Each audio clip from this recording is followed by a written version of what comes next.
Good morning, community. My name is Richard Norman. I'm the CEO of the Martin Pollak Project. Yes, it's funny, but it's serious too.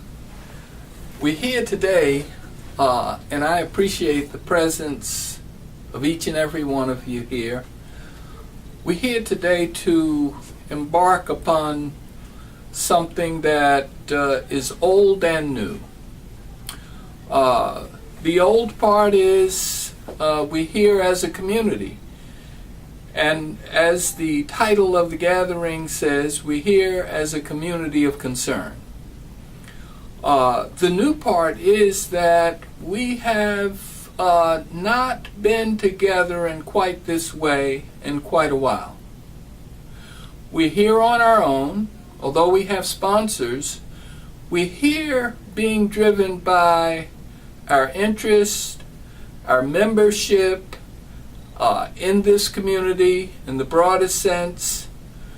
We're here because there are issues that only a community that's activated, empowered, and strengthened to take action can make a difference on. The time is now. There are many things going on in the broadest sense in our world, in our country, in our state, in our city, in our communities, that actually defy comprehension one by one. However, I'm convinced that communities of concern that engage in connecting to one another with a positive, strengths-based orientation to our unique capabilities can ultimately make a difference and indeed be the difference. So I'm very hopeful. We're successful already because we're gathered as a community of interest, and I'm very excited about what lays before us as a community. As I said, the time is now, and to use the words that have been made really memorable around the world of President Barack Obama, at least by his campaign, we no longer have the luxury of waiting for the change. We have to be the change, and together we can. Thank you, and I'm looking forward to exciting times and fruitful times for all of us together as a community of concern.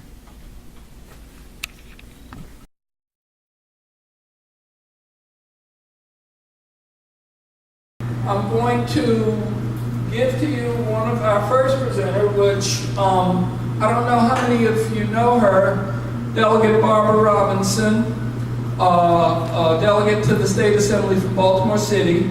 She is more than a delegate, even though she's a super delegate. And I don't have time to list her accomplishments here today for the community. She's here today because she cares, and she has something positive to contribute to what we're doing. And in fact, she has marshaled communities of concern under a different rubric all around the city and the state, and is continuing to do that. So Barbara.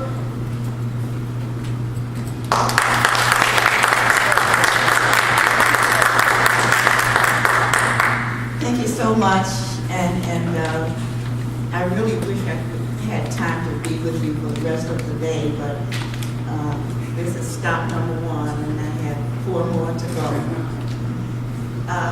But when Richard asked me, and I sit on the board of the Martin Pollak Project, and when Richard asked me to be here and explain exactly what this is, there was absolutely no way I could say no. And then to see my friend Ross, I mean, Ross used to change my diapers. We go way back. But coming here and talking about our youth it's so precious and so dear to me because we're talking about families. And I sit on the appropriation committee. And see, I know why God put me there now, because I have oversight of the budgets that come in. And when one agency, and I won't call that agency out, but I get all the audit reports as well. So when one agency in 2012 turned in $25 million unused dollars, and that same agency turned in $30 million unused dollars in 2013. And the governor sent that agency a letter and said, if you turn an amount significantly like that in 2014, this is where I would like this to go here and this. So which is saying to me, the letter said to me that you already anticipate that this agency is going to turn in a surplus. Because if you were not anticipating that, then you wouldn't have sent this letter. But how can somebody turn that much money in when we have so many, like a waiting list and other things that need to be addressed? So, you know, they always, I take on difficult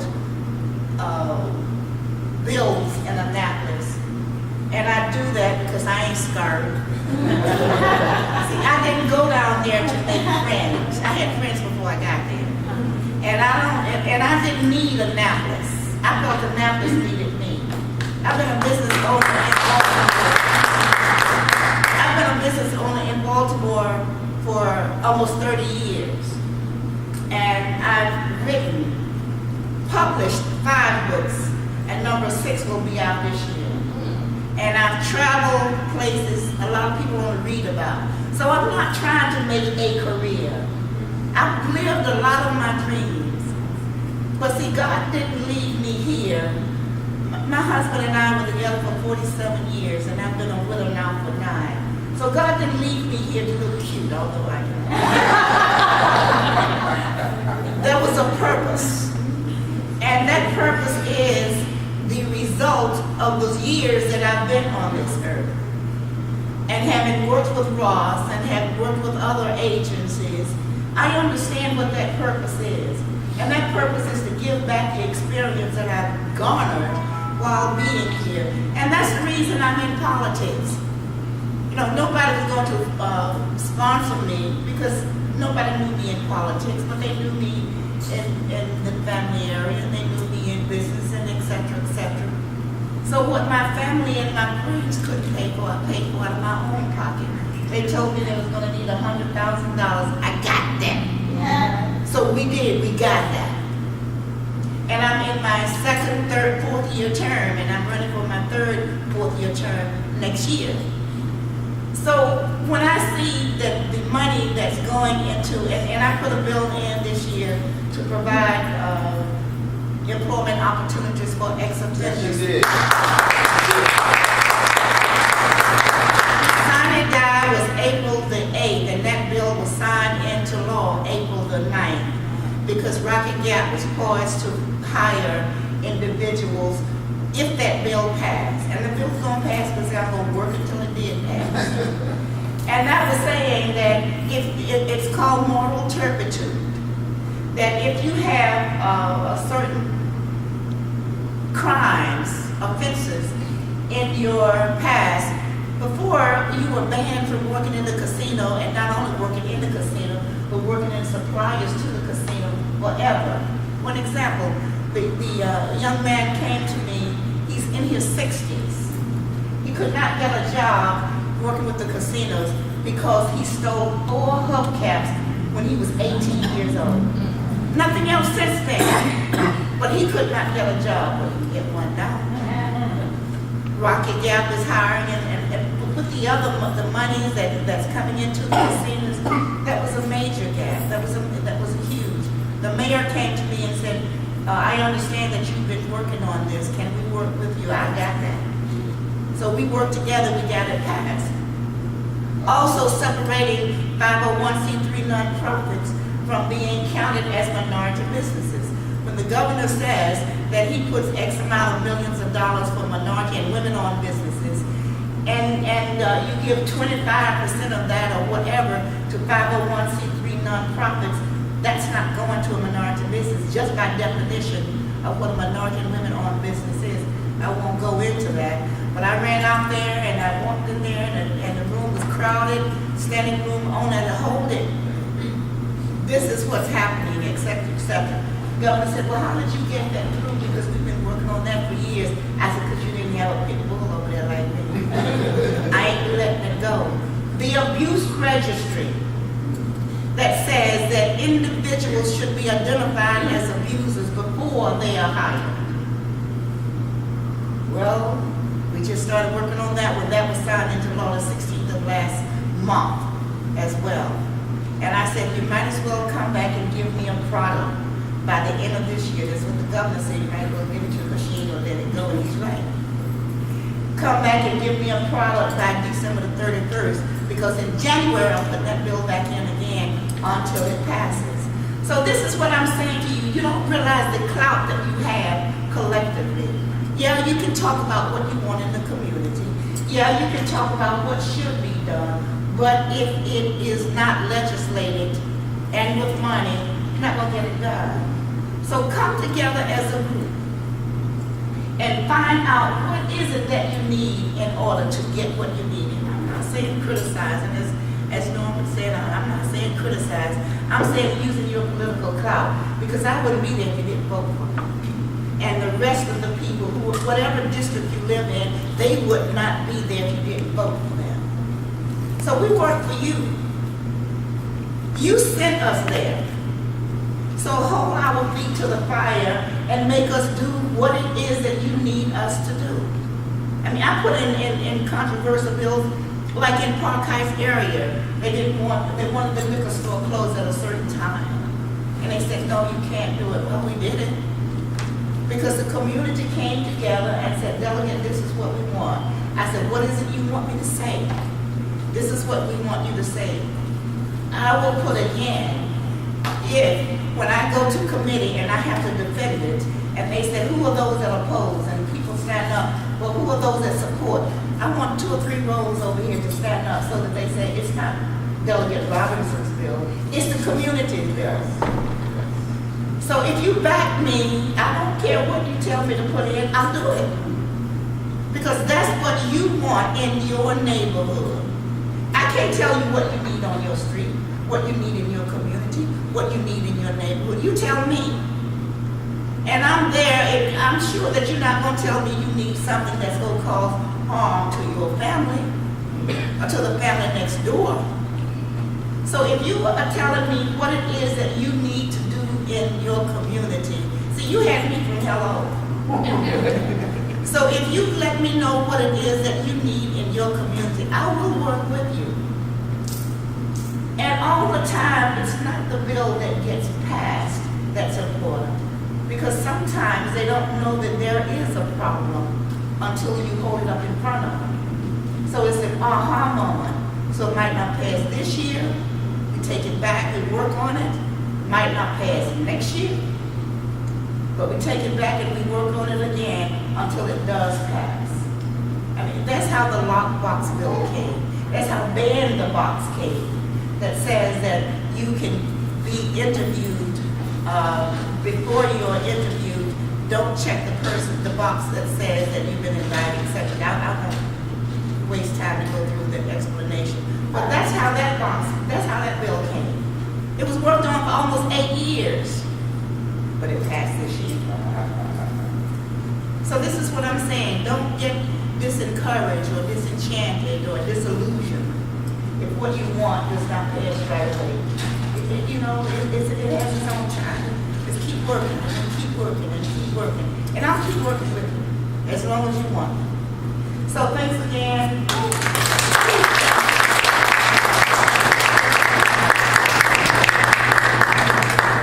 I want to thank Delegate Robinson for letting us know that part of what is in the community with public servants like this is access to that political realm.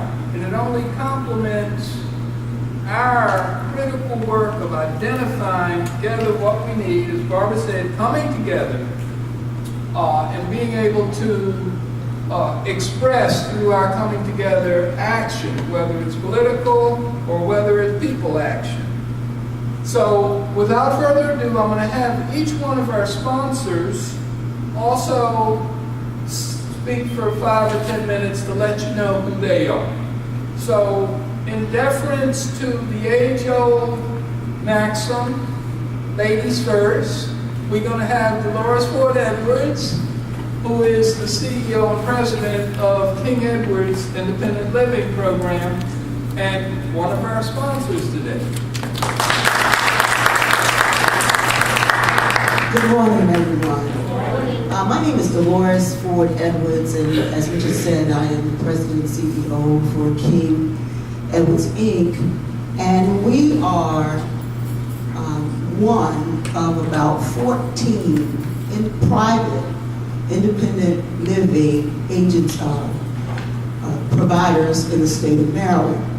Not that there are not other people providing services, but I always think it's interesting when I say that out of the whole state of Maryland, there are only 14. It used to be 15, now there's 14 private independent living providers.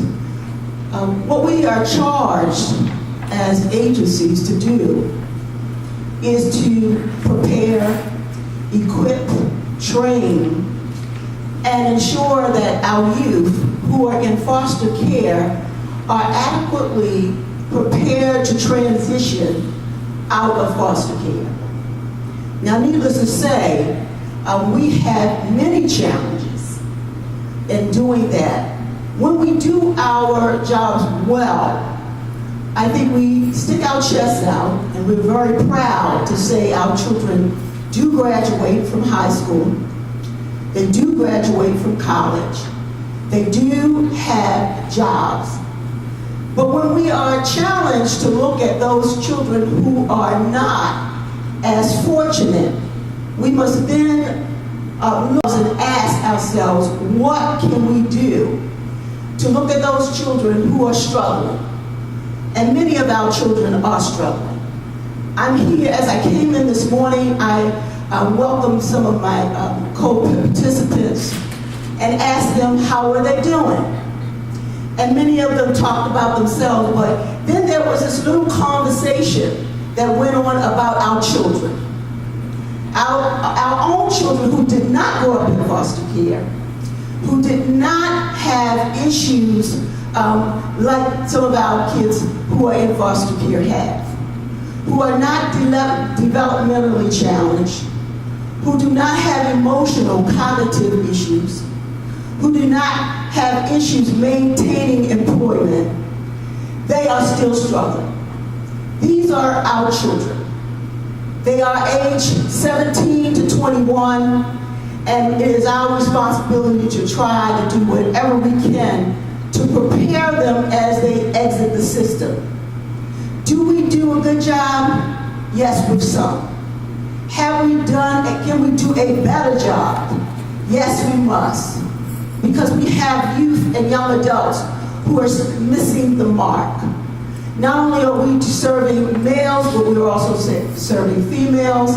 I was at a conference not long ago and heard that half of the children that are in foster care right now are ages 14 to 21. That says to me that we have a lot of work to do.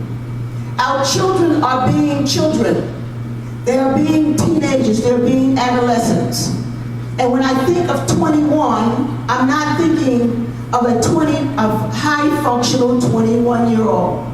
I'm thinking about individual children who are pretty much functioning well below their age of maturation.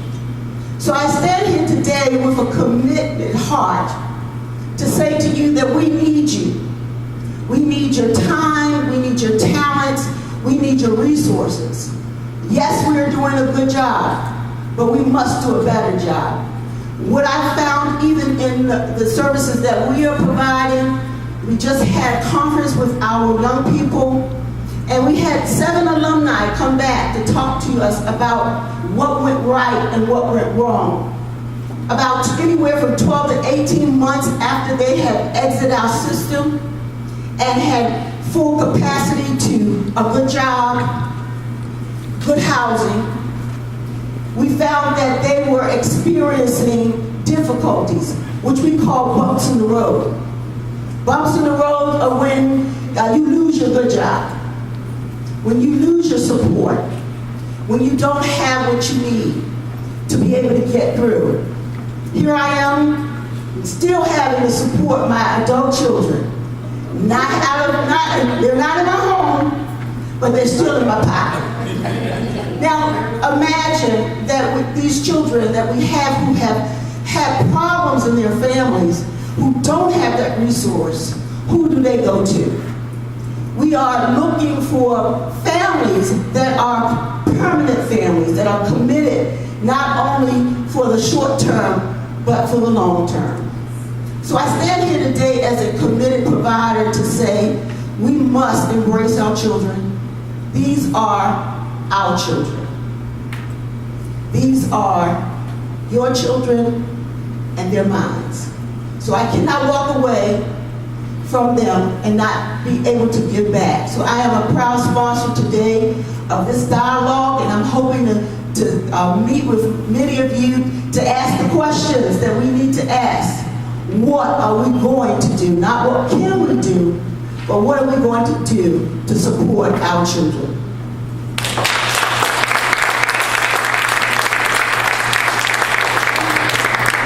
All right, thank you, Dolores.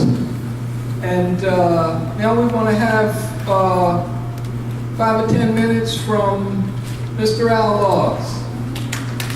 And Al is President and CEO of Win Family Services, one of our most dear colleagues and a stalwart for families in Maryland. Thank you, Richard. It's a privilege to be here this morning. You know, I have memories as a child where I didn't quite understand everything that my parents were doing. Anybody have that experience? I actually saw more than they thought I saw. But some things I really didn't understand the full impact. And I remember my mother giving me flyers to go to Reisterstown Plaza and Mondawmin Mall.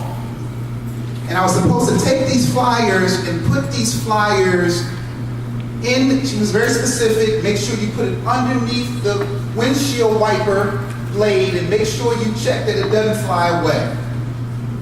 Now, of course, being a young man at the time, I couldn't understand why my mother would take me away from all the fun that I wanted to have to put flyers on a car. And I later on asked her, I said, Mom, why are we doing this? She said, because if we as a community don't stand up for what's right, who will? And so my passion for us as a community taking care of ourselves is very, very big. See, what has happened is that we've been intimidated by the systems that we confront. And what I appreciate about my delegate here is that she just said to us, don't be afraid. Tell me what you want. Have access to the systems that are there.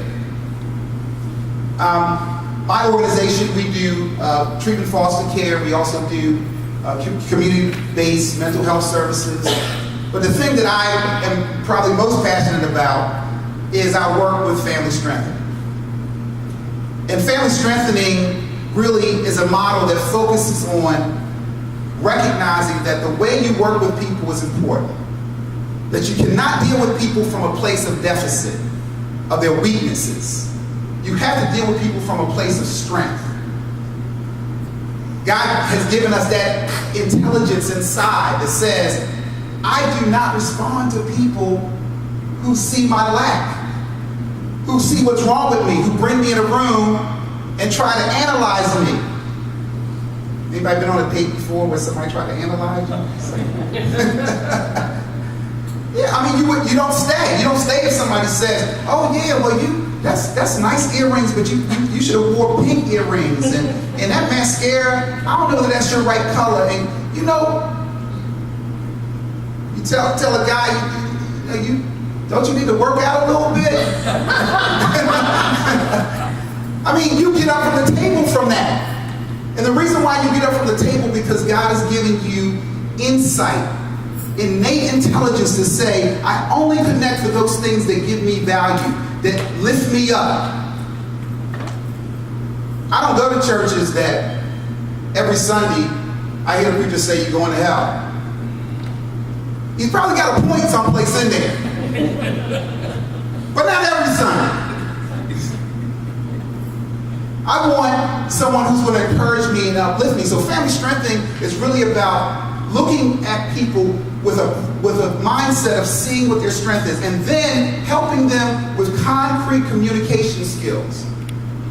See, what I recognize in my own life is that when I grew up, as well as my mother was making me an advocate in the community, and while she tried to model for me how I should respond, she never was really able to give me what it took to be a married man. And she certainly didn't help me figure out what to do when me and my wife got into an argument. Now, I don't think she didn't mean anything by it. I think that might have been her intention. And what I find is that because in our school systems, here's a novel idea, why don't we teach our children in school about how to have relationships? Sounds strange. Math, reading, arithmetic. We don't teach them how to communicate. We don't teach them how to resolve issues in their family, with their parents, with their peers. Because somehow we've lifted up this mentality that somehow if you get reading, writing, and arithmetic, that's enough. And that's important. But I believe the most valuable thing in life is your relationships. If you cannot foster healthy relationships, that affects who the person that you are. You go to college, high school, college. These young people are not even getting any sense. And we're letting the media and the social underground teach them about what relationship is about. So you take a child who comes into somebody's house with a garbage bag of all their belongings, their soap, their toothbrush, their undergarments, in a trash bag, and you bring them to somebody's house that they've never met before, and you ask them to be okay. You wonder why they act out. My agency, and I have some people from my agency here, will tell you what happens if somebody transports one of my children's clothing and belongings in a trash bag. Fire. You fire. So when we see youth who are having that experience, we're talking about, because the youth we're talking about are these teenagers. We have an unrealistic expectation about what they are prepared to do, and a lot of times we don't have the skills necessary to show enough understanding, to join them in their experience, so they don't know that, you really get it. And now the other part of family strengthening is probably the most valuable part.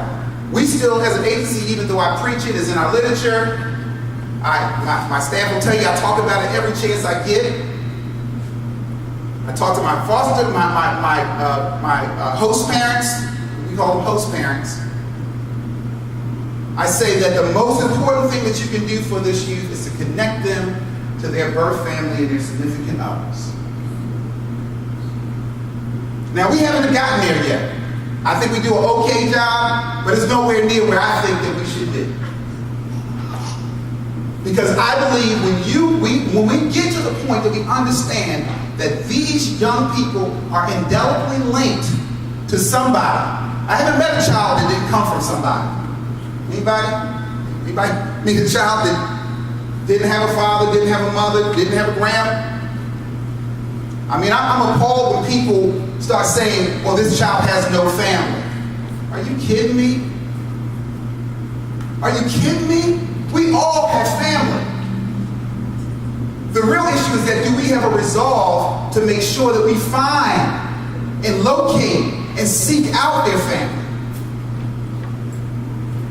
And then when we get to that point, then the young person says, you get it. Because if you know, if you are willing to work with my peeps, then I can find a place of trust with you. But otherwise, I'm just a guy or female that showed up to your door with a trash bag in my hand, and I'm trying to figure out what I can get out of this deal. And they go through that experience in and out, in and out, and out. Then when they get to the end of the road, as my sister Dolores so eloquently said, we have an expectation that they're going to figure it out after 21. I went to college. I worked for several years as an aeronautical engineer. And I came back to live with my mama. It wasn't that I wanted to. The reality of it is that we all have to have those support. So when we learn how to support these young people in a way that's connected to strengthening them, finding their good, giving them skills of how to communicate and resolve their issues, and recognize that we have to connect them to extended family, birth family, so when we're out of the picture, or when we're periodically in a picture, because a lot of us that do this, I already know, you got kids. Dorothy, she got kids from 20 years ago, still coming to her. Miss Pat, one of my host parents, she's taken care of so many kids. She's been with us almost 20 years. And she's still got kids calling her, coming back for dinner. So we are going to be periodically in their lives. I got one of my young men back there. Stand up. This young man right here just graduated from Morgan State University. Program. He don't mind me talking about him because we go like that. He was what you call one of the toughest young men in the streets.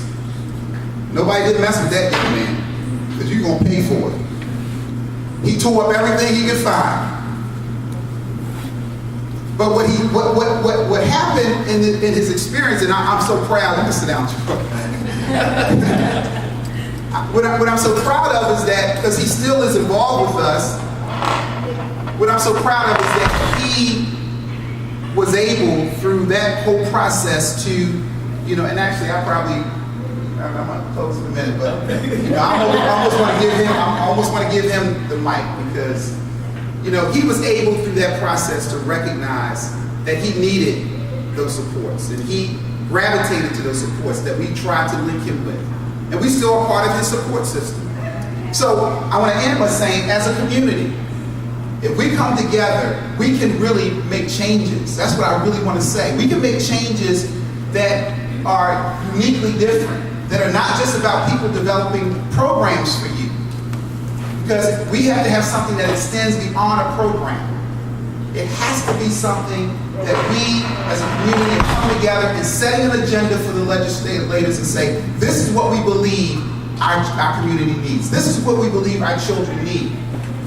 And Maryland can do better, but it's better than a lot of states that are out there. They put a lot of money, but sometimes we got to talk about how that money is actually applied. We just heard the delegates say $30 million given back. I want some of my kids to experience that. So I'm going to end with that. It was my pleasure to be with you. Be strengthened, be blessed, and I'm looking forward to having a great time.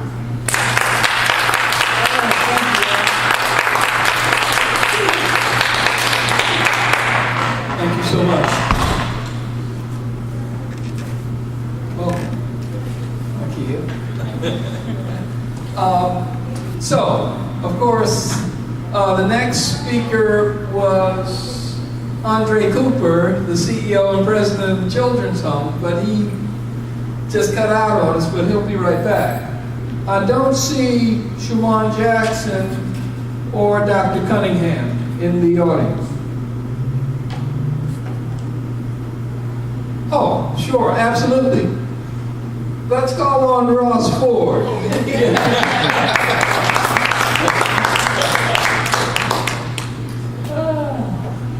How could I forget the maestro? Do I have 5 and 10? What's up? Five for you. So nobody owns me right now. So I've retired 2 or 3 times. Al still pays me. He doesn't ask me to do too much. But he lets me do exactly what I want to do, which is to let people know what their skills are in terms of strengthening families. So that's my route. I learned how to strengthen families in South Philly on the step where my mother held court. And she tracked me in. And people would come and get their lessons from her. How to deal with stuff. So I said, okay, that's it. That's what I want to do. I want to help people in the neighborhood. So that's what I've been doing for a long time. And it's a struggle because I also have to be educated in social work and try to do evidence, none of which I believe in. What I do believe in is the capability of families to take care of themselves, given support in development of their infrastructure. I think the answer is there.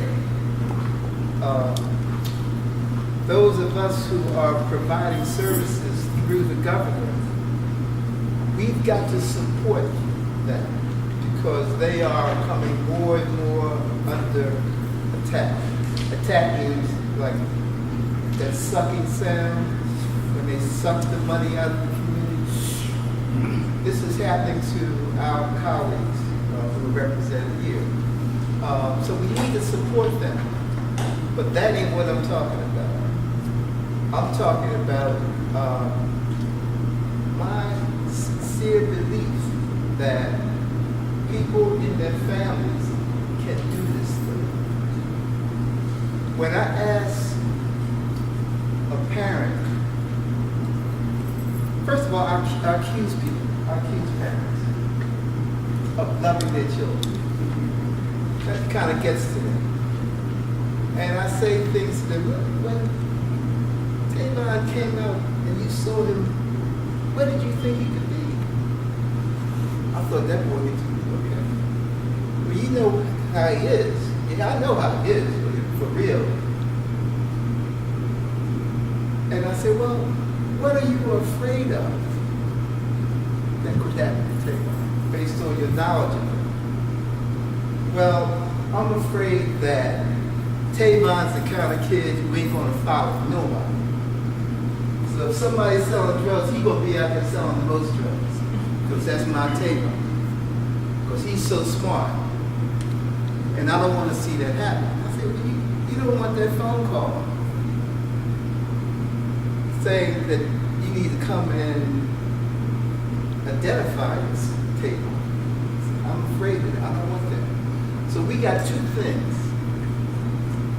You thought he could be, and you're afraid that he could have this happen to him.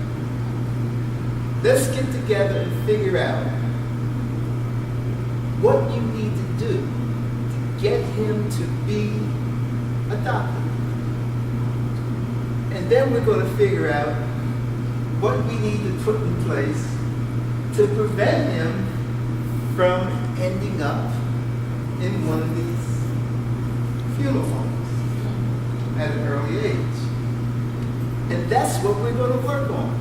And let's talk about how that can be done. Well, who in your family has ever been inside a college? Who in your family is the person who talks about religion all the time? Who is the person in your family who can work with tools? We need to find out what the resources are. And certainly your family is not, you know, people that live in one house. No. There's always somebody who lives in Randallstown. And you may be, and they invite you to come to, you know, the cookout. If you behave and keep your kids So, see, the thing that I'm trying to emphasize is that what the agencies have to do, they have to do. They have guidelines and they have things that prevent them from doing what they would rather do. Al would rather work with the families. But he can't. The resources are not there. Nobody will pay Al to help that family to figure out what Tavon could be and to figure out how to stop Tavon from getting killed. Because everybody wants their children to be on the street and alive. That's when you sit down and you talk to these people, those are the two things they're talking about. It doesn't come up in a treatment plan, but that's what the people are concerned about. And how do we help them to get there? We get support, the community can get support from the agencies who are on the front line with the youth who have been identified. But the reality is, if we work with a youth and a family, we're going to end up taking the mother's boyfriend to his job in the morning. We cannot tell. We can't write that on the treatment plan. We can't write that on there. But that's important. We gotta hide the men upstairs. We gotta hide the men upstairs because we don't know if they would pass a certain test. So that they could be there. I mean, what happens to all the men who are in prison who come home? We gotta hide them. We got people who do foster care who hide the fact that they have men. It's weird. I mean, who would believe that these beautiful women wouldn't have men?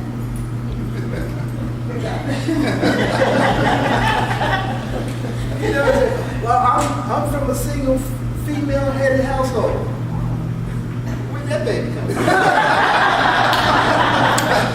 It's a myth. It's a myth. We gotta deal with the real. I think the answer is in strengthening the families, the infrastructure of families, okay? And support the agencies who have to put up with the system. The system is closing the doors to being able to even help the kids anymore. So we're talking about developing communities of concern. I guarantee you that there are as many skills among people in these communities of concern as there are coming out of schools of social media. I guarantee you. I mean, we don't need an evidence-based anything to know that if you don't smile, if you don't say hello, you know what I'm saying? You can't reach anybody. Okay?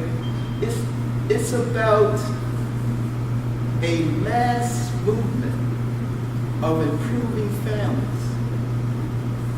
You know, our families, I always talk about Jewish people, because I know somebody, my friend Don is Jewish.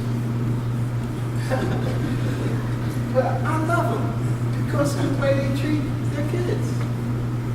You know? I had a friend, Nina, she had a son. She had him, be a doctor, be a doctor, be a doctor. Poor Michael, he graduated from Harvard Medical School, and he went on to another school. Michael, what did you go to school for? I want to get a PhD. I said, why don't you stop?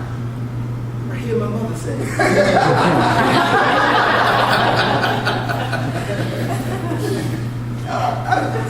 Wow.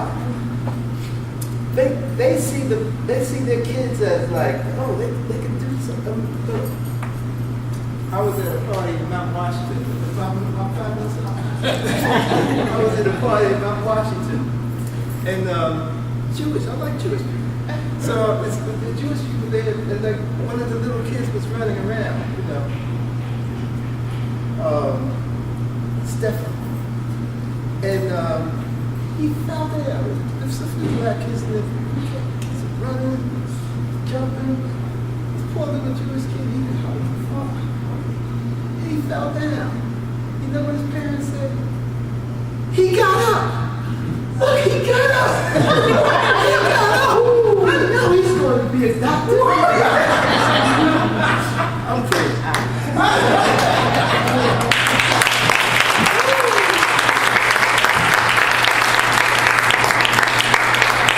Okay, thank you, Ross. Now we want to have Andre Cooper, who is the president and CEO of the Children's Home.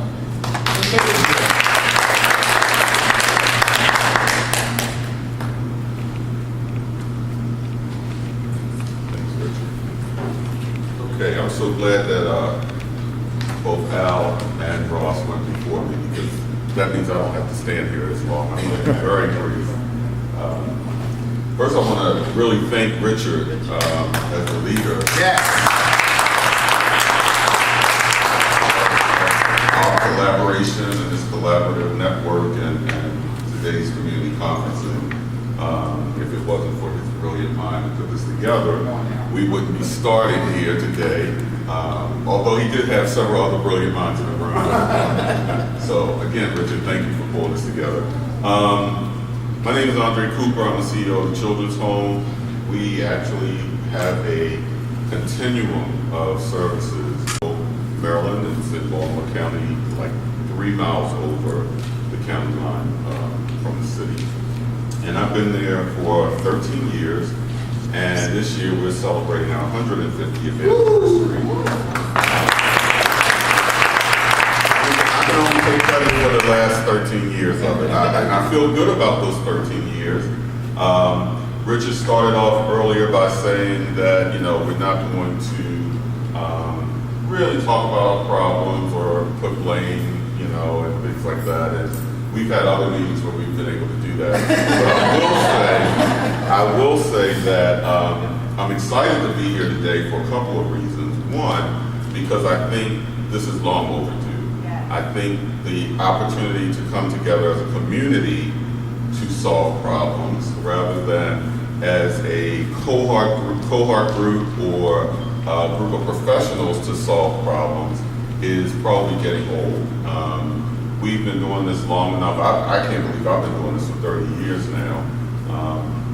We've been doing this kind of work long enough to know that it takes more than professionals to make changes, and most of the time it's the professionals in the room who are not able to make the changes anyway. It's the community. So having our delegates here and having people who have greater influence than us always is an opportunity to make change. One of the things that we just did at the Children's Home, and I need to speak about this because it's sort of my passion of the week, and not a good one, but over the last 2 weeks we've had to lay off like 20 people. We had one of our major program contracts cut, like some other organizations in the room. We have been for years doing more with less. Now we're doing even more with even less. And so my reason for being here today honestly, is to learn from the community where we should go next as an organization. We have the fortunate opportunity to operate programs in the heart of Baltimore County. We're on 44 acres of land. We have that as an asset. We also have programs that we've done well, but we've done those programs now for 150 years. So it's time for us to do something different. And one of the ways that we intend to do that is to listen to you, those who are in the community, to tell us what we need to do to help you. That doesn't mean that we are going to abandon our mission of working with children and families. We mostly work with children. I'd like to say that, families is a strength of ours. It's not. We have just in the last few years started to bring families in. Because we're a big group home campus, we mostly work with children. And the children that we work with, unfortunately, we see them come back time and time again. We see kids return to us literally 3 and 4 times to the group home. We even have kids. There's one kid, as we speak, I'm in vacation mode, by the way. I'm about to catch a plane and go to the Gulf Coast tomorrow. And I can't wait. But one of the things that I had a kid come up to my car as I pulled out of the driveway yesterday from work, and he came up to me and he said, "Mr. Cooper, how's that thing going?" And that thing we've been working on all week long is getting him to stay for the summer on our campus. That's not my choice, that's his choice. He lives in PG County. He came to us about a month ago from the court system. It's his 3rd time coming back to us a month ago. He was placed there right out of the courts, and he only got placed there because when the judge asked him where he wanted to go, to a family or to a group home, didn't say the children's home because the judge didn't know. He said, "I'm not going anywhere but the children's home." So he came back to us in May. And now here we are a month or so later, and they want to place him in a family, and he's adamant that he doesn't want to go to a family. And it's not because he doesn't need a family. When he left us this last go around, DSS sent him to his family. They sent him to his mom. He told us before he left out the doors he wasn't going to be successful. He knew what he was going home to. He knew that it wasn't going to work. He knew that his mom wasn't ready. Not that he wasn't ready. He knew that his mom wasn't ready. And our kids tell us things that we don't always listen to. We listen to children at the children's home because that's who we work with. It's the people around them who think they know what's best for these children. And what ends up happening to a kid like Davion, who is 16 years old, he's African American, he lives in PG County, he will go home to a community, to a place that the system thinks he's supposed to be in, and he'll get in trouble with the law. And it won't be a DSS case anymore. It'll be a DJS case, or even worse than that, a case in the adult criminal system. Our kids tell us all the time, this is what's gonna happen to me when I go home. So his adamant sort of position on I need to stay at the children's home is not about I don't want a family. It's about these peers that I've developed here, the partnerships that I've gotten from the staff, the things that they've afforded me. We get our kids jobs. The man in the back of the room, one of my staff people, he has gotten almost all of our 16 to 20-year-old youth or young adults on our campus jobs. And we've never done that. I invited him here today because I know that he is working in the community already. We've never really done that over the years of being at the children's home. And so those are the kinds of things that we're proud of. So when we lose really good programs, that's our passion. That's the thing that we sort of take personal because we know that we're doing good work with kids who need these things to happen. But kids like Davion tell us they want to be at the children's home because the guys and the girls that are there, that is their family. They see these young men and young women as siblings almost. They travel to school with them. Our campus is like a neighborhood. They sit on the steps in the evening. They sit on the pavilion. They go to meals. They go on trips.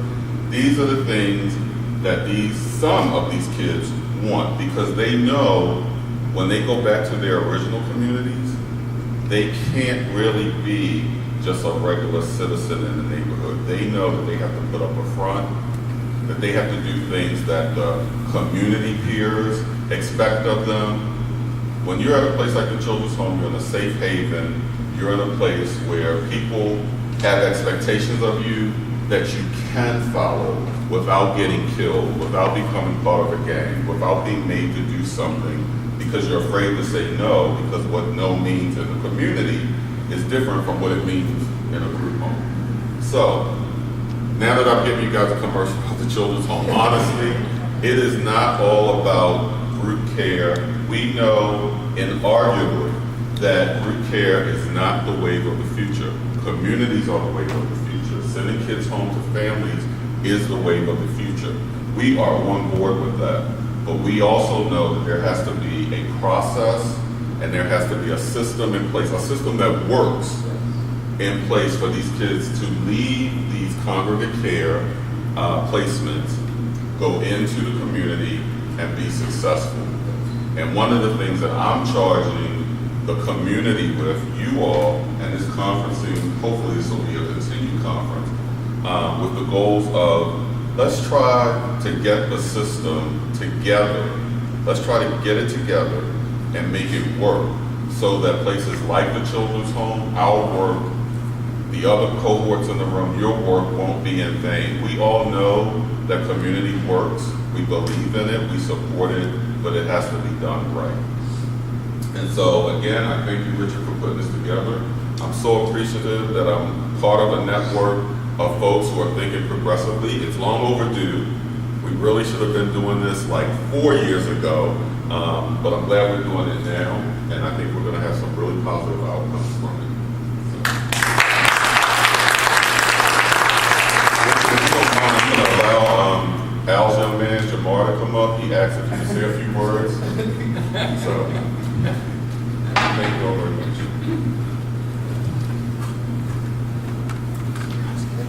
First and foremost, I want to say that it's an honor to be in the presence of all these CEOs and brilliant minds, so give yourself a hand. I'm going to be short and brief. I'm going to say the year was 2002 when I consciously made a decision that I wanted to become a man, and I was a youngster. Wayne Family Service has equipped me with skills that were advantageous not only to my career, but also to serving the community. So coming from being on psychotropic drugs in every institution, special ed, group homes, foster homes, I was like a lab rat, literally. But now today, when I'm working with the sports group, instilling some sports with the family strengthening model and the dream program. And lastly, I wanted to say that the Honorable Marcus Messiah Garvey, in his name I come, said that a people without the knowledge of their history, past, or culture is like a tree without its roots. He also said, up, up, you mighty people, achieve what you will. These are the principles that I follow now, right now, today, and I'm only 25, that I follow. Okay, thank you, that's all.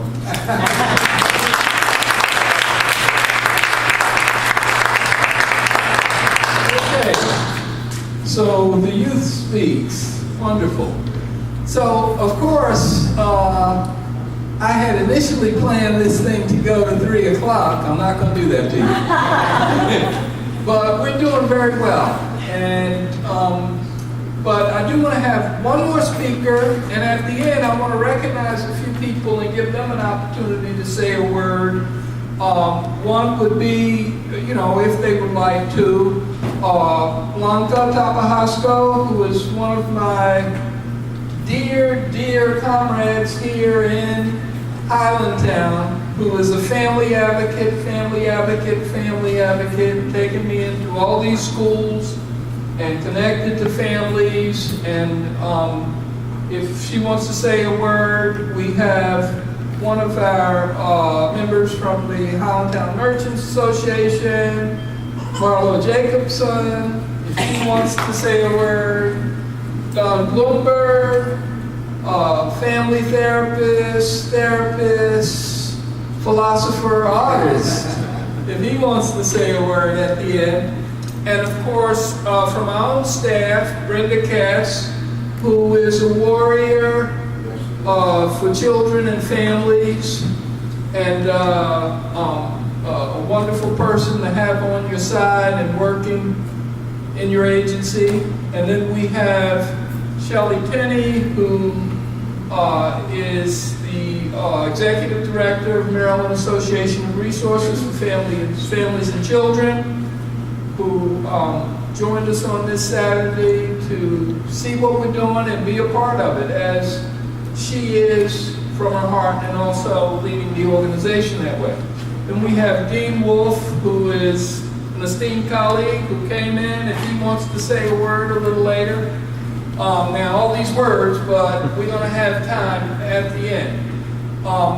But before we go into our work, I do want to just allow one more presentation, and that's from Dorothy Jones, who is the CEO and president of Second Home.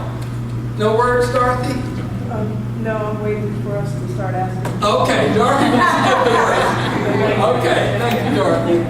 But Dorothy should be recognized for her work and commitment in the community.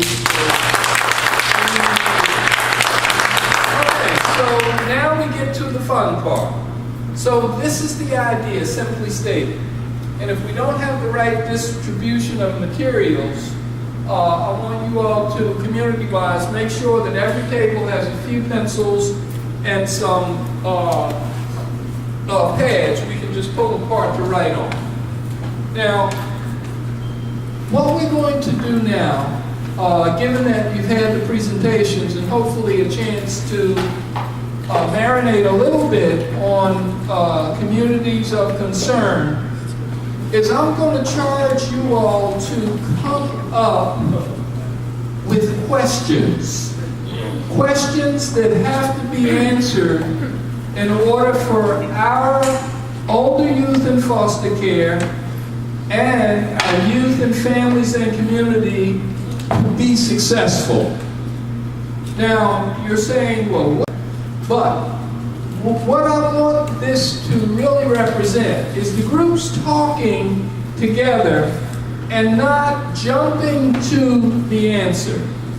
In order to form a community and to activate our community capability, we want to get on the same page with what are the questions that have to be asked.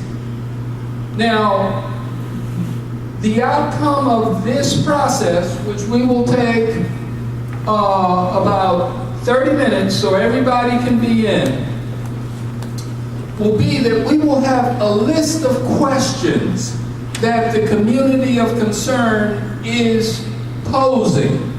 Not to them, not to the legislature, not to the service institutions, but to ourselves. Now, the follow-through on this, once we have the questions, is we're going to network, and this is going to be the bridge for us, the work bridge in terms of the continuity of our communities of concern. Because the next step is going to be gathering to look at these questions and unpacking them. I'm of the mind and really feel strongly, it's been mentioned several times up here, that there are unique resources and capability in our community relationships. There are capabilities that are not accessible by the system. There are solutions that can be mobilized for individuals that we have to become a context for framing, producing, and accessing for the individuals. So, are there any questions about what I'm asking you to do? I want, at the end of the 30 minutes, for each small group that's working, to have a list of questions that have to be answered before we can support the success of our older children and youth in the foster care system, and by extension in the community. Is everyone with me? Yes. Okay, so, Dean, if you would join a group, that would be wonderful. So let's go work. I'm going to time it and I'm going to come around. Now, just to prime you a little bit, who, what, when, where, can be a foundation for these questions. We don't want questions that are so long and involved. And in fact, let me give you an example. I got an email from a person who expressed regrets about being able to be here, and then she said, well, you know what, but I've got the answer. And she said, the answer is God. Now, of course, I couldn't argue with that. You know, I'm into God too. And then working my process, I said, okay, that's good. So, thinking for her, I said, now, if she was here, the question that I would want her to put on there, well, how do we open our young adults to the power of belief in God, or a higher power, or some belief that's above them that can be a North Star, can be an inspiration, you know. So do you understand what I'm saying about we want the questions first, and then we go on to work as a community to solutions. Solutions are unique. Solutions are unique.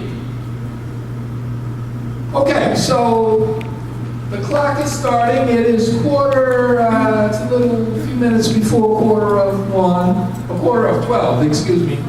And we're going to work until quarter after 12. And then we'll process a little bit, excuse me, and then we'll frame our follow-through and move towards closure with a few comments. I know that Marlo has to leave at 12, but, okay, cool, wonderful. So, but I'll be walking around, and let's go to work. Makia, or even Marlo and Don, say a few words to take us out. Freezing. I'd like to thank Al for inviting me here today. This has been inspiring. And this dovetails so nicely with the work that Murphy's been doing for the last 2.5 years.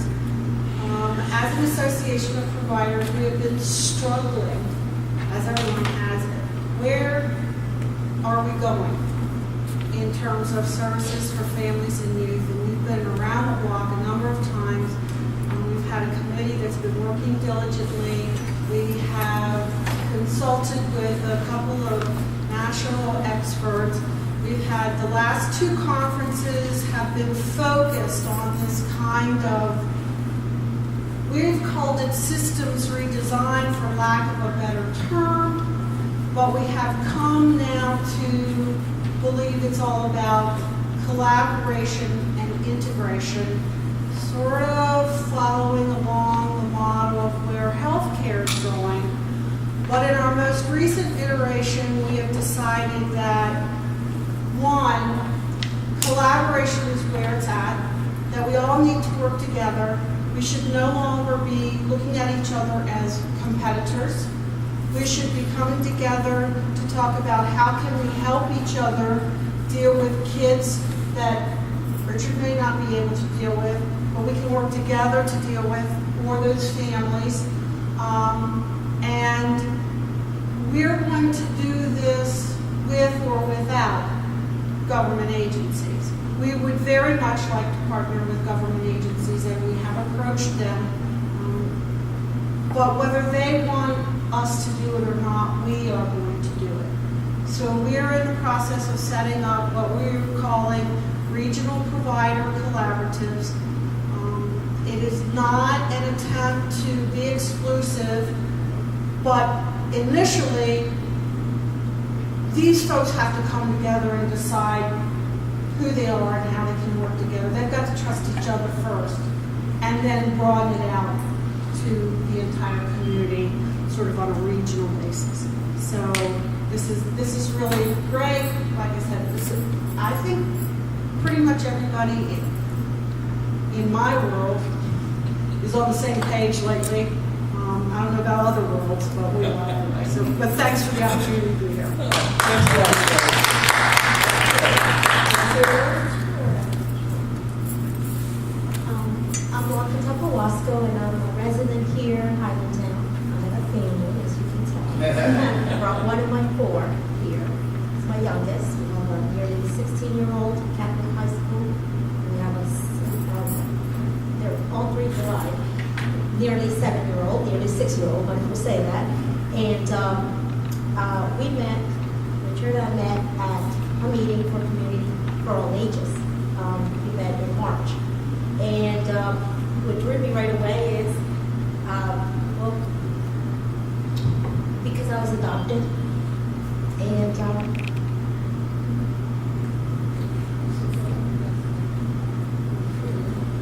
my dad passed away on the 13th.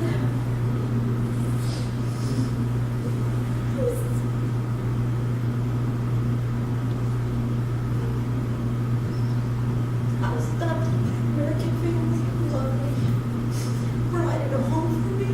I was 10 years old, and I was a child that nobody wanted.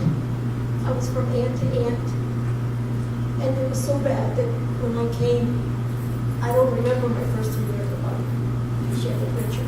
I don't remember even being 9, 10, 6, nothing. I see pictures and I don't remember. But when I was 11, I was adopted by an American family that worked in Reisterstown. They provided everything, everything. They provided not just a home, with windows. When I came from El Salvador, we had one window, one door, that's the whole house. And the kitchen table was outside, and then we were outside. Outside nature, and we grew close, and I want to call Richard on Father's Day and tell him, thank you for being my dad.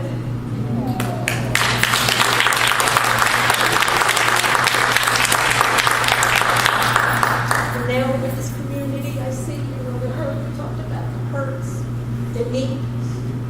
As a parent, and not just as a parent, as a neighbor. And I'm just so happy that my dad instilled in me that what you sow, whether you sow it or not, what you sow, you'll get something. And when you don't sow anything, you still get something. And I remember that because he retired from a company after 45 years, and he literally was done because he couldn't work anymore. And when we talked about that innate knowledge, discernment, we need that. We need to instill that in each other sometimes. Make sure that this is really where we need to go, because it's for the benefit of our children. I didn't know that all of that. Jeremiah 29 is our life verse. For I know the plans I have for you, says I know, and they're full of a future and a hope. Not to do evil, but they're good. I didn't know Southwest, from Miami to here. I hadn't even seen an airplane, a picture of an airplane, until I got on an airplane and said, that thing, how does that go up and straight up? I'm like, it was frightening. And that's how it is when you're a parent. It's frightening. You don't get, I got a little baby manual in Sinai Hospital. You're a new mom, but it's up all night. It's crying. Sometimes I have a 16-year-old who's driving now.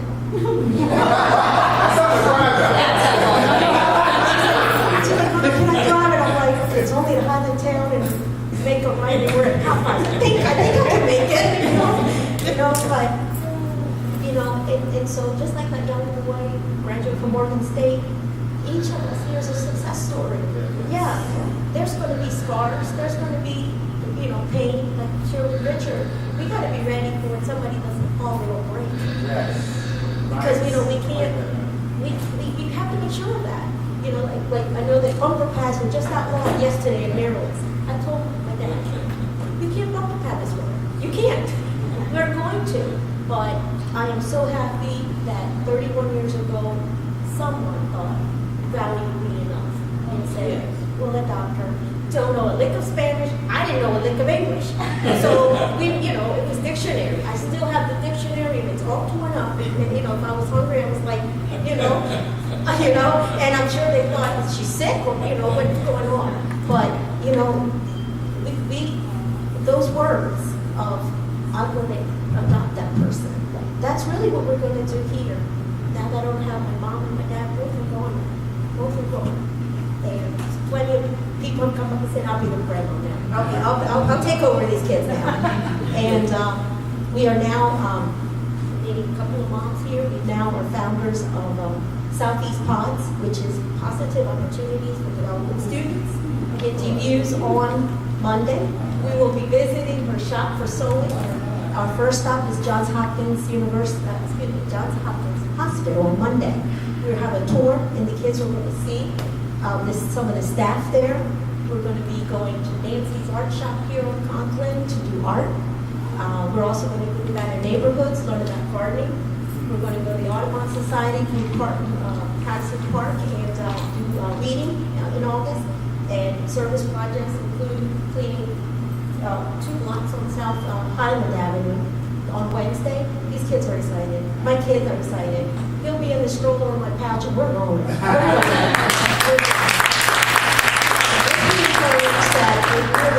we invest 1 minute in somebody's life, that can change a life. That can change their life course. What can you say about that? Yeah. Article. Marlo, Don, words, send us up. Go ahead, you go ahead. In a row here, Dean, Marlo, Don. Oh, okay. Oh, sure. So I go to a lot of meetings. Meetings are like, these are meetings like community service, community development. And it's like, that's just where I get to breathe. This is where I get to feel like I'm really myself, because I'm with people who are dedicated to the people, to the community. And it's only in this kind of environment that I can really be myself, the way I feel myself and the way I want to be, the way I can grow. And I'm feeling that here today, that this is a really expansive group that's reaching out to the community in terms of human development, in terms of love, in terms of family feelings. So it's really a privilege to be here, and I want to thank you all for your participation. Thank you. Somebody got away. I feel like words are inadequate to express what I have learned here today and how inspired I am by the work that you're all doing, and to say thank you. Because of the work you're doing, my community is better every day. My neighborhood is better. My kids get to grow up amongst better people, and that's all that no words. I would like to offer, of course, always have to plug, I would like to offer each and every one of you to teach your kids to sew, knit, crochet, whatever you want them to learn. We will come to you can come to us. It is an important skill. It breeds a deep confidence when you can take care of yourself on that level. I learned it as an adult. I went many years, I grew up in a very, very poor family, and my mother made all of our clothes. They were hideous. It was whatever she could afford. But as an adult, I shunned them, and And I spent my life, I was a nonprofit fundraiser, I wasn't making a ton of money, but I spent my life in a disposable world until I learned to sew. And then I learned a respect for myself and for my community. That's it.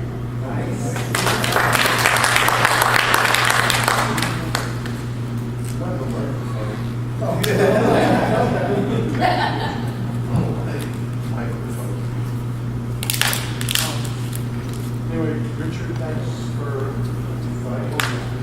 It's really nice to meet with a bunch of folks. We can't hear you, Nick. You can't hear us, so you're doing me some mic Yeah, Well, I'll talk about it. I'll talk about Yeah, it. use the mic for it. All right, I'll use that. So, anyway, I want to thank Richard for inviting me. It's really nice to be with a bunch of folks who are interested in enhancing the lives of other people. This is December 19th of this year. I'll celebrate 40 years in the helping profession. So I try to figure out what I learned. And someone asked me the other day, and I said, I know less than I did 40 years ago. Well, if you think about it, the world's moving fast, and there's things that we're learning every day about the brain, about trauma, about this, that, and the other. So you figure this way each day is another day you know less. I often tell people that you, on a good day, if you know yourself, you're lucky. On a good day.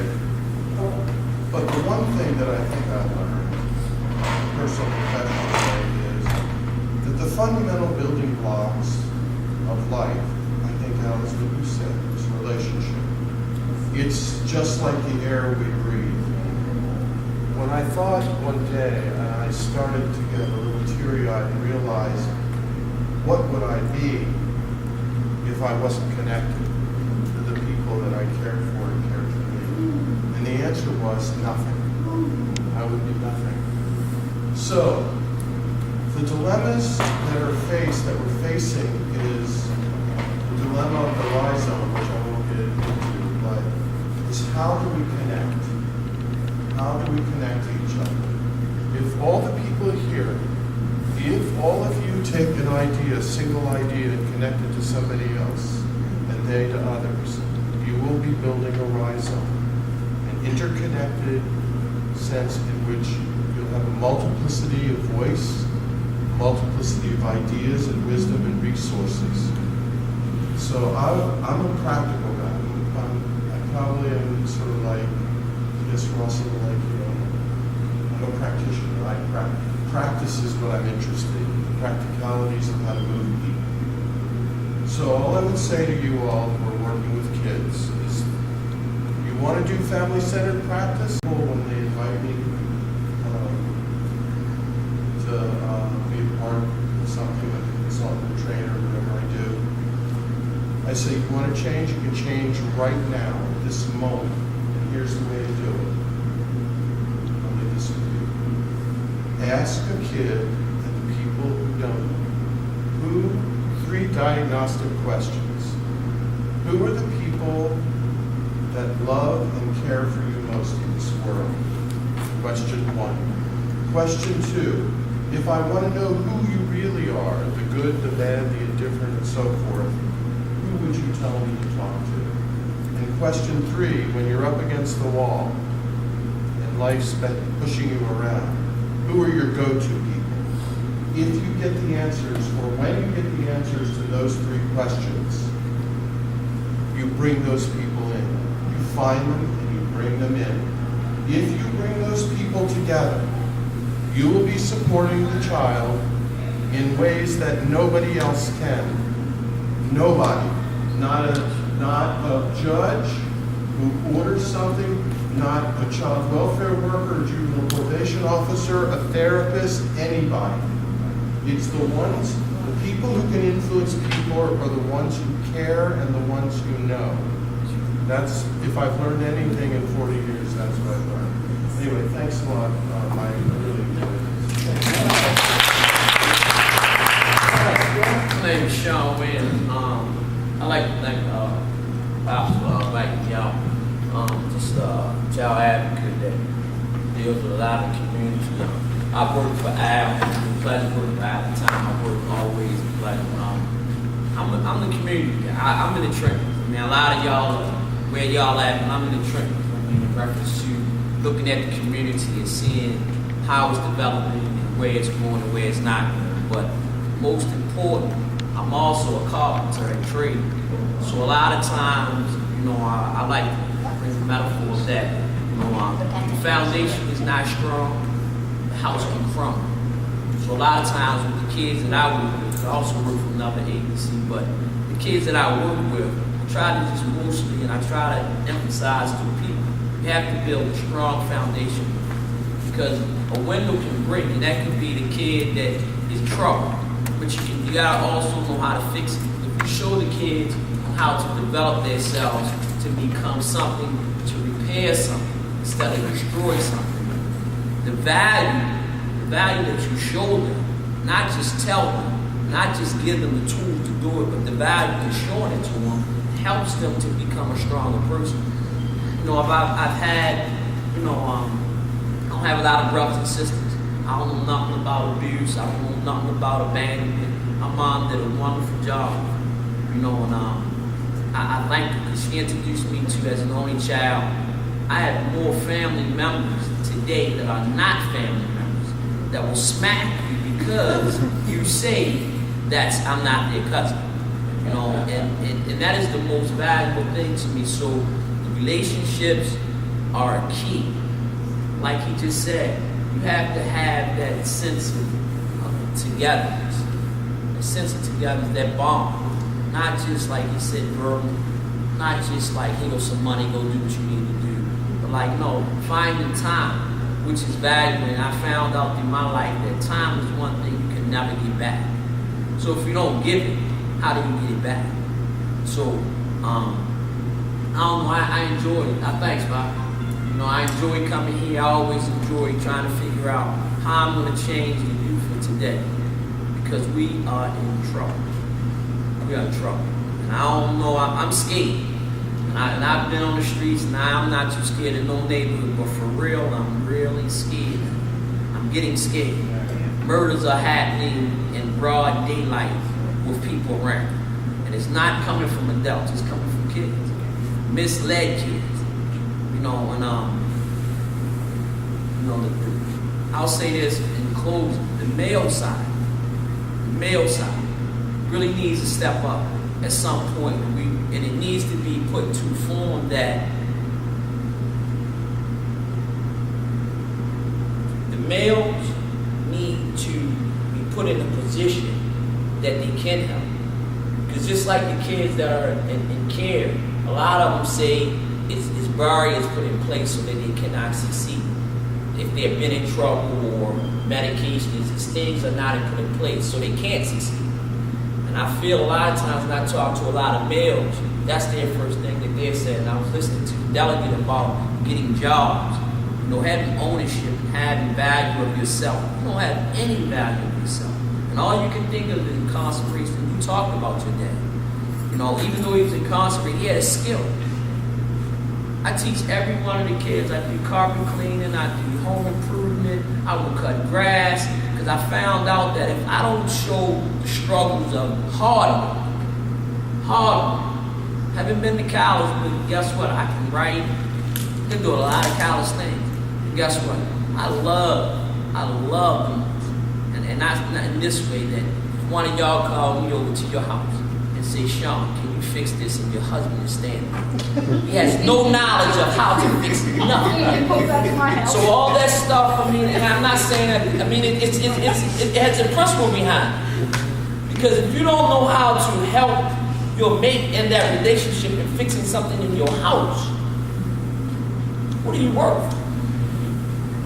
Because when the money is gone and everything is breaking, how do you get it fixed? Hold on, Sean. Because I'm going to try. So I don't know. I just wanted to share. I want to thank you, and I will come to any meeting that you offer me to come to. Because within my heart, this is what I'm about. I don't do everything right now. I don't do everything by rule. But I do know how to ad lib to make sure that the real lesson is being taught. And that's to not do anything negative, but to be more positive and in life, just forward for success.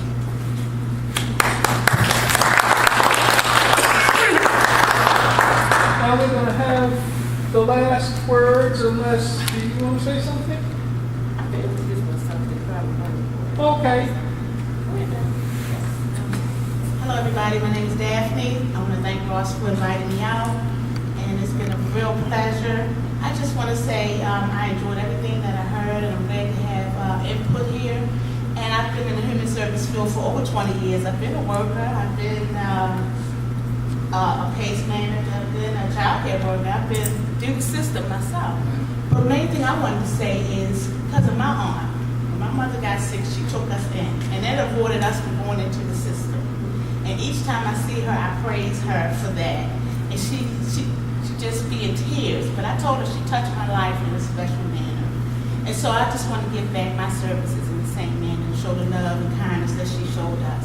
So if I can be of help to anybody here, just call me. Introduce yourself, then Brenda will give us the last word. Good afternoon. My name is Rosetta McAllister. I got an email from LinkedIn from the law school Everett, King Everett's place, and I was excited. I said, I don't know where I'm going, but Lord, you say go. I don't know what I'm going to do, how I can help, but I do know her spirit is to help children and family and to strengthen their family. And I have a history, probably like 25 years of working with children and family. I started on mental health through Shepherd Prayer for 8 years. And then I found myself at the doors of our laws with Work Family Services for 10 years. 10 years of my life. And because of that, my family, my children have been strengthened. As a parent, I was a young parent, and I remember my daughter telling me when I was working with Al, she said, Mom, you different.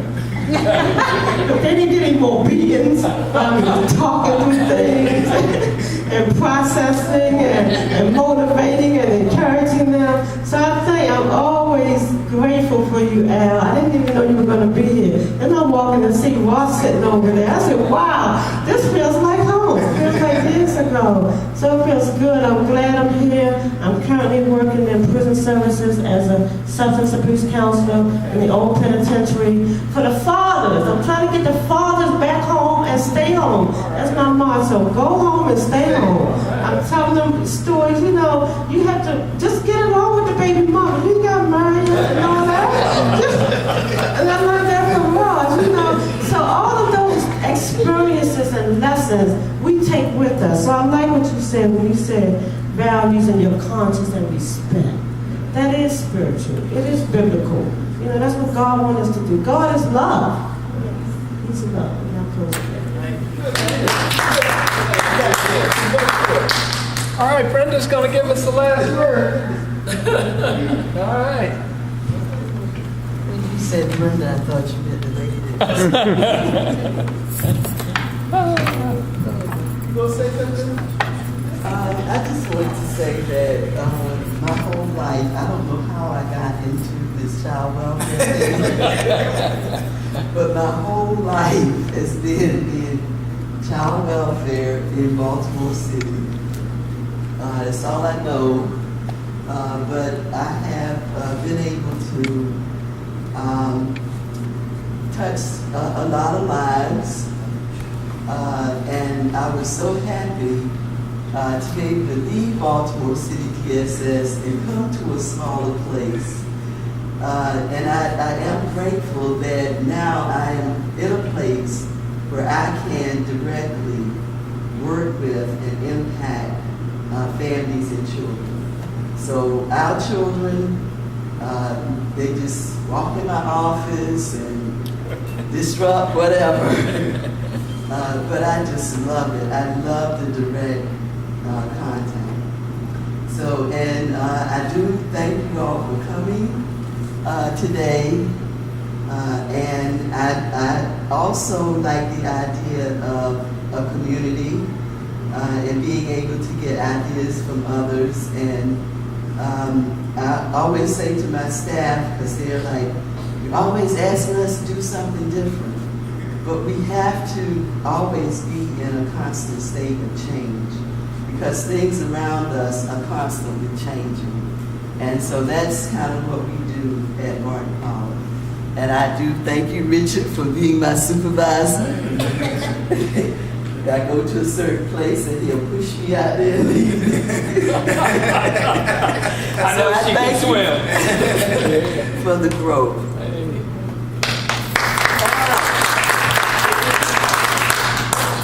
Oh, one more person? Who am I looking for? No, Ross said gave the word. Hello, my name is Linda Towle. I work with Westport, Mount Winans, and Lakeland in South Baltimore. And a lot of the same issues that all of you are dealing with, we're dealing with without any help. I was adopted when I was really little. I was a product of a foster home, several, and then I was adopted. And my mother continued to keep foster children. So under the shelter care program at that time, she kept over 87 children. So I've kind of seen the full spectrum of the good, the bad, and the ugly, how we can help things that I don't see foster parents doing today a lot of times. And it may be because they don't know, but the young lady here was talking about the skills that she had in sewing, and I don't know if those skills are necessarily being taught to the children. So when I'm working with children in my limited knowledge, I try to make sure that I give back a lot of what my mother taught me or things that I was exposed to. And I really wish that would happen more in the homes that the young people that they go to. And if they do it at an early age, it grows on them just like they do everyone else. But everyone is doing a really good job. We all aspire to improve ourselves. And sometimes we have to go back and say, okay, maybe we can treat or teach this child the same way we do ours, or have those same expectations. And my daughter works for you. Oh, yes. Thank you. Wonderful, wonderful. Let's give this young lady a hand. Yeah. And all these roads lead to Rome, huh? And it's home. So, listen, we're ending our day on a really wonderful high note. I am really so enthused about what we have signified here today by coming together. And I'm really already totally convinced that things can emerge from just a meeting like this, not as if we intend to stop, that can be life-changing in individual situations, and certainly leverage we believe in together to have a very positive impact on families and children and our community. So, thank you again, and remember the time is now. So we're going to be at you. I hope everybody has signed in, because we're going to be after you. And thank you again. Thank you, Richard. Okay.